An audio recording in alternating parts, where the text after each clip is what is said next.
Hi, I'm Kamyra. Welcome. I'm here with Dr. Simarta Brennan-Prescod. Dr. Prescod specializes in healthy lifestyle changes to improve overall health maintenance. Today, we're going to discuss healthy lifestyles and teenagers. Dr. Prescod, why don't you tell us a little bit about your practice and what a healthy teen lifestyle looks like? Okay. Well, first of all, thanks for having me.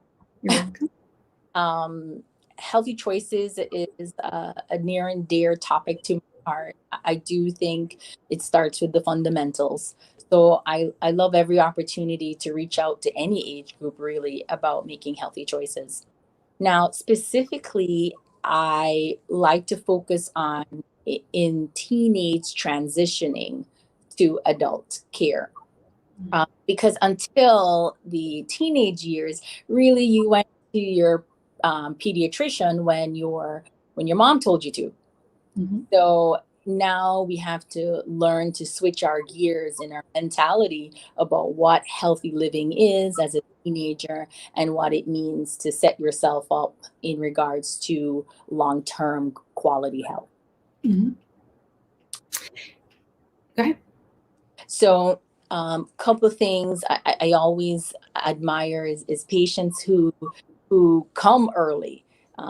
Believe it or not, in my practice, we see an array of people from their 20s straight until their 90s. My oldest patient is 99. Uh, and one of our focuses are how do you prepare for the next 10 years and the next 10 years and Mhm. beyond. So being able to start at younger years is absolutely essential in setting up lifestyle choices. I tell people it's not about dieting, it's lifestyle choices. And what are those lifestyle choices? Well, that's a good question. As a teenager, sometimes we feel resilient, Mhm. we can overcome anything, but it's super important to realize things, we have to do the exact same things that will make us improve overall. A couple of the things is diet. We talk a lot about setting the avenues from when you were younger with fruits and vegetables, lean meats, low carb options, as first choices versus something you got to do because mom said so. um, Yeah. Go ahead. In your practice, is there a difference in how you promote this to teens as opposed to the parents of the young children or young adults? How do you get teens to buy into the healthy choice since they're no longer having parents pack their lunches and feed them at home the other two meals of the day? That's so one of my focuses when I'm addressing the younger population is education. Mhm. Education. I think given the proper information, um, they will utilize it.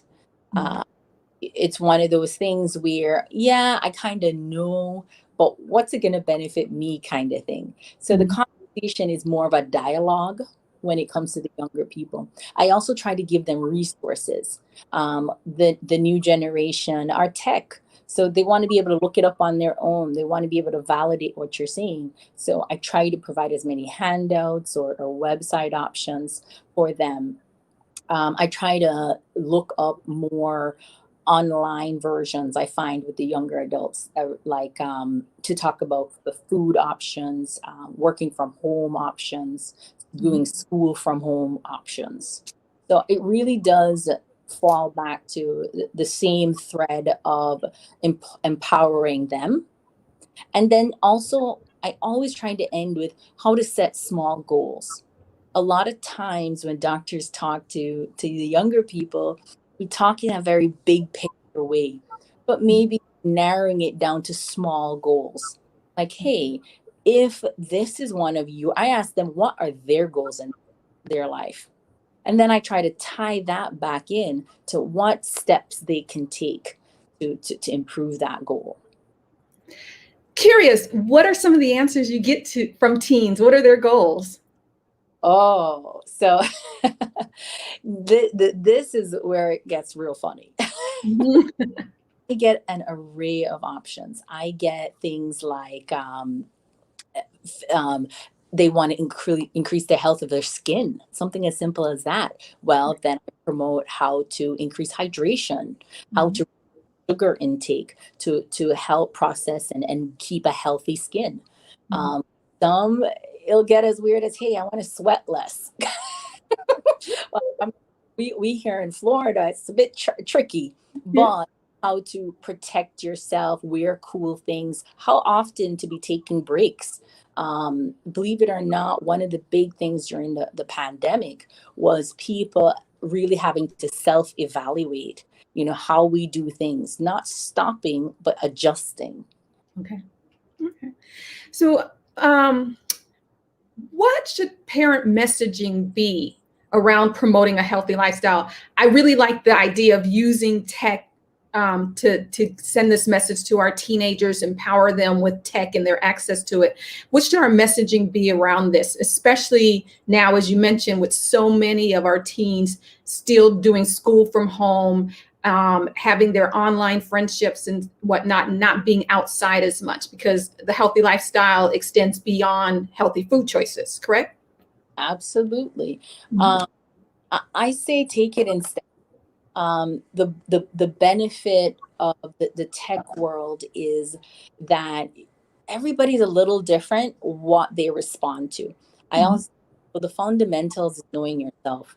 So some of us are visual learners, some of us are audio learners, some of us are tactile. Yes. So I really look at what are they doing with their lives right now? Are they the kid that, takes all the homework home and the classwork and then just process it on their own? So then Mhm. you want to find tech options that let them be independent.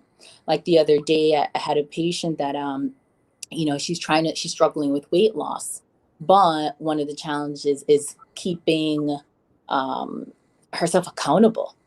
Mhm. So when we found an app that could help her with that, it opened up a whole new floodgate of accountability Mhm. for herself, really. But Mhm. that ability to empower herself at the touch of a finger was nice. It really helped her gauge what she was really doing diet wise. The Okay. I talk to patients about is accountability towards exercise. So we all say, oh, we exercise, but no, we need to have it as a separate thing other than our day-to-day hustle. You know, Mhm. Mhm. as parents, we need to go, hey, are you going to a park when you're talking to your teenagers? What activities are you guys up to as friends? Um, Mhm. I've found a lot of people will do like these virtual meetups, but Mhm. to another level and they'll go in their individual home locations and Mhm. one group they literally were like doing virtual tag. I mean that's getting up and going. you Yeah, know it's a so great idea. yeah, it was a virtual tag. Pandemic made us completely think out the box, and I Mhm. that's one of the things we have to do. Realize that we're working from home and we're doing school from home. One of the Mhm. big things I explained to them, you still break Mhm. that to that you're taking have the sun in. Mhm. So what I just heard is that we need to empower our teams, and we can use technology to do that because then they're accountable. They can think of different ways to do things using technology. Something that we who are raising teens may not consider. We say go outside and play, but the idea of this whole virtual tag that sounds like a lot of fun. Actually, it sounds like something I'd want to do, and I liked how you said you ask them what their goals are. Maybe that's something, would you encourage parents to do that? Ask their children what their healthy lifestyle goals are? And what are the components of a healthy lifestyle? We touched on nutrition and we touched on physical activity, but what are all the components? Absolutely. So one of the things, and from the 8 healthy tips, that's what I call it. And I say break it up. While we always focus on diet, hydration, exercise, we also want to realize that it's important right now that we create routine, um, daily. teens help. It calms anxiety. It helps our hormonal production. You want to also make sure you're definitely self-caring. So ask them when you're talking to your teen, hey, what are you doing a week that you enjoy? Like, what do you really enjoy? And they say video games or something like that. Then you go, okay, what else can we do to integrate physical virtual world to get an act or a goal setting? Because you need physical exercise, you need a mental health break. So I really do try to focus on that. Other things, reducing stress. One of the big things in teens right now, we need to know that they process information differently. You have to literally ask them, what's going on, and need help. Make sure in with their mental health and beyond. I always remember my mom used to at least once a week after school, and I didn't know at the time, but it was a moment to sit and talk. And I would just sit there and chat, chat, chat, chat, chat. Are we making that dedicated time to be able to break down those barriers and just talk? So that's definitely to promote. So through these set aside time that we talk, perhaps in the car or something when we're in motion doing another activity, we can help them identify what are their healthy lifestyle goals. Absolutely. I say don't put all of them on at once, a few at a time, maybe. It doesn't have to be a task or a burden, and be a lifestyle. What are you seeing in terms of teens staying home as much as they have been? How is it affecting their lifestyle, their healthy lifestyle, studying from home, going to school from home, doing their extracurriculars from home? It depends on the individual. I don't think there's one broad spectrum of how everybody's doing.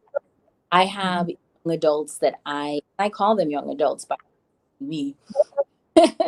I have who have taken up gardening, and it's been the most tranquil in their lives because they may have a recluse in the past, but now they are coming to peace. So I find setting goals within really does give opportunity for growth and expression. To start a garden, it could be a pot garden, it could be an outside garden. Watching something grow is therapeutic. Wonderful. And by pot, you mean container garden. Just want to clarify that. And I like how you call them young adults. I was reflecting a few days ago on how we used to call college students, and now we call them kids. And that does something to us as we're presenting to them, and it does something to them as they're receiving it. If we're still calling young people who are transitioning from childhood to adulthood kids, they will behave like it. And if we give them a different term, young adult,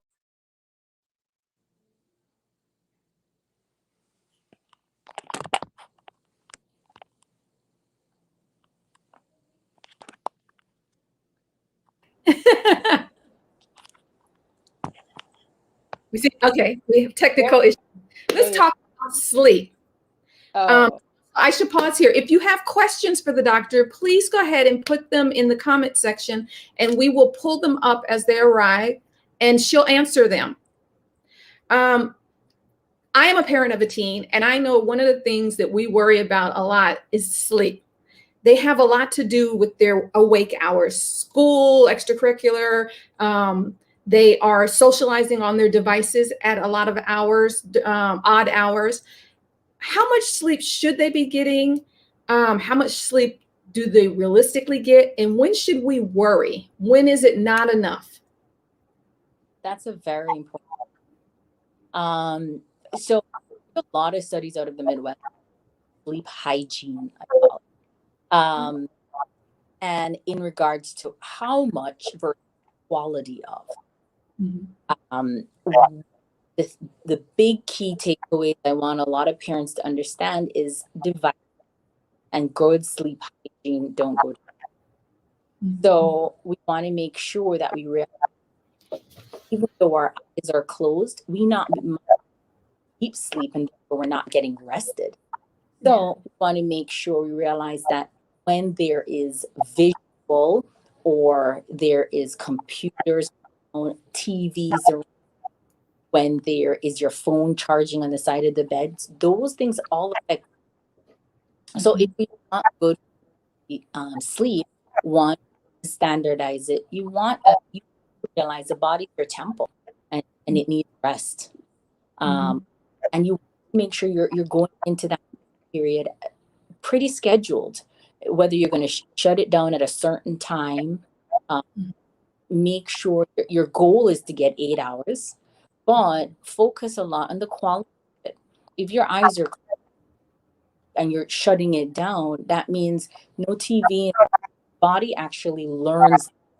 If you're watching TV or doing that stimulates you, that stay awake a lot. We have early morning wakening. We want to make sure we're not rising too close to bed. We're not eating at least before going to bed. Those affect our sleep. So we say exercise excellent, but not close. You also make sure you're not having stimulus, right? A big art or even like a big TV show, big task. Those are all improves quality of sleep. In a lot of teenagers are past 4 hours, and we think, well, I shut my eyes for 4 hours and I got up, I'm good. But you have to pay the piper. Sluggishness, not handling properly in your body, weight gain, impairment. That means to respond. All are affected by sleep. Okay. Let's say you're talking to parents who it's fine. It's they have a teenager who's end of high school. That means a lot of work. They're applying to colleges or job training. They're doing all these things in addition to whatever was the normal life the year before. So we know that they're going to get less sleep. How long do we let them go before we intervene? Because one of the things that we're doing during this time in their lives is allowing them independence so that when they do leave the home, they know how to do these things that you suggested, these self-regulating things. They know the difference between sleep and rest, quality sleep. They know what sleep hygiene is. They know how to set their devices aside at a certain time. Those of us who are raising teens know that they're vampires. They're on the devices at night, and their social lives are driven that way. So when should we step in? So I think with adults, it's a matter of stepping in, but a matter of how do we with what their concerns are. From my standpoint, I would start from difficulty with school. Are you having difficulty staying in class? Are you having difficulty with meal? Those are the red flags you're going to approach your teen with, so that you can take it back to what are your habits that are affecting you. Express that their concern is real and are you having problems with not being sleep is a component of that. And what I find is the more generation you for them with knowledge of how it directly affects them is how you really get on board with the knowledge. When does it pathologic? When you're seeing memory impairment, when you're seeing cognitive impairment, you're teaching as well as you know them to do. then you want to step in. Hey, what's really going on? And you want to take them to a primary care doctor. That's when I think fear flag. Want to keep continuous conversation so that you are aware of change, and also them going and getting a checkup. A lot of teens, I saw, hey, have been 8 years. And that's what I normally hear. But he's emphasizing the importance of, okay, left my home or you're on your own. What are you going to do about a check-in or have a physical? And what are you seeing in terms of teens and young adults taking responsibility for their health care in scheduling these their physicals or other preventative health visits? Unfortunately, it's not very common. And that's why we're reaching out and doing conversations like this. We want to increase awareness to parents. In one of the calls where they're calling, these are key things you suggest to them, because it's not being done. There's a huge deficit from pediatrics to adults. And what you're finding is the only ones I'm seeing is who is that either had to deal with a loved one they're concerned about, and that's what brings them in, or they've been chronically ill when they were younger, and a parent has they need to. But versus that empowerment needs to be there. Don't just use help feel sick. Yes. Prevention is also a key. Yeah, prevention. And so what are your tips for parents to normalize preventative health care measures with their young people? First tip, talk, communicate what's important to them. Make sure understanding what their goals are. 2, empower them. It's not about telling them what to do. It's about letting them understand. 3, provide them with resources. You hear something, you see something, know your child best, send it on. See if the kids are away, may not say it right now, but they will, look at it later. So. I agree. I know we started a little late because we had some tech issues. We are at the end of our half hour. This was a great conversation. I love your tips for parents, that it really is about communication. Everything's about communication. And empowering, because these are no longer the little ones whom we made schedules for, and we scheduled appointments and we cooked their meals. So as we're doing that, we should bring them along and let them participate in it, so that we've normalized all of this, whether it's good nutrition, good sleep, preventative health care. What other self-care items should we bring up with our teens before I let you go? Make it fun. Okay. Make it fun. It doesn't, self-care, it only be accepted if you enjoy it, and you can. It's just a matter of make it fun. Okay. Well, thank you so much for your tips. The one that I'm going to stick with that really resonated with me is using the tech, because I'm a Luddite parent of a teen, and I think that one will be helpful for a lot of the other parents that use tech when you want to normalize these things for them. So we have to think differently, think the way they think, use the items that they use. Absolutely. Thank you so much for joining us and taking time out of your day. I look forward to speaking with you in the future. Awesome. No problem at all. Thanks for having me. And that's the end of our Tuesday with Kamyra. Bye.